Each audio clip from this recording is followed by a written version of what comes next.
Hi mga ka-Renz, ito na nga pala ang part 2 ng ating paint and seek. So ito na nga pala nag-start na at itong video na to ay sobrang ikli lang dahil sobrang haba pa ng aking ginagawa. Pero papahabaan ko pa susunod kaya tara mag-paint na tayo.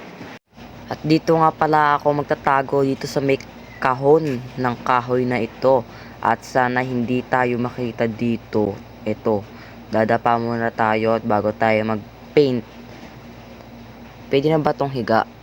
O pwede na yan, paint na lang tayo. Ito, brown, yan. Maikli lang, yan, pwede na yan. Ano pa ba pwedeng ko? Ay guys, bakit tumilaw to? Baka makita pa tayo ng seeker dito eh. Eto nga pala, ayos na ang ating higaan dito. Kaso may ilaw-ilaw pa rin, baka makita si tayo. Ayun na nga. Ayun na nga. Ay, malapit sa atin, nakikita talaga yung ilaw natin. Maduya tong laro na to. Baka makita tayo. Ayun na, wag mo ko baril, wag mo. Binaril na nga ako. Ano ba yan? Di pa kasi ako sanay nito eh. Bawi na lang ako. So, eto na nga pala ang pangalawang laro namin ng kapatid ko. So, dito naman tayo guys magkatago sa may prutas. Saan kaya ang prutas dito? Dito kaya? Ay, dito lipat tayo. Saan pa ba dito? Dito. Yan. Ay, hindi kasya. Baka makita tayo. Taray. Huwag na.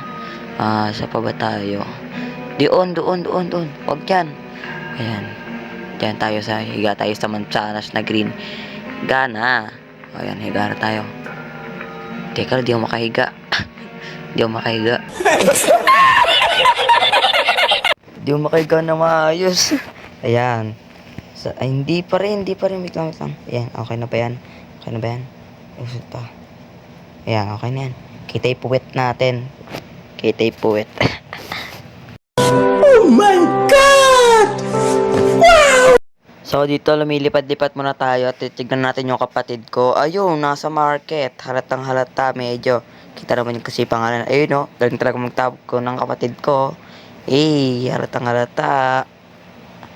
Ang pangalan. Umangat pa. Bumaba pa. Yun, sakto rin. Teka, makabalik nga sa base ko. Balik na. Yun na. Will we still in 4, 3, 2, 1? Tignan natin yung taya. Ayun na. Saan na? Ayun, oh. Ayan.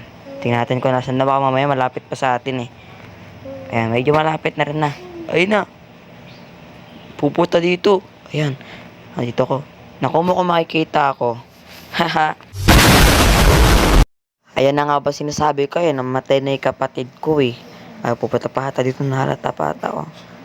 Ay, Diyos ko po, Ginoo, napatay pa ako. So guys, ito na nga pala ang last part na to. Thank you sa panonood. Ito lang, hanggang dito lang. Thank you.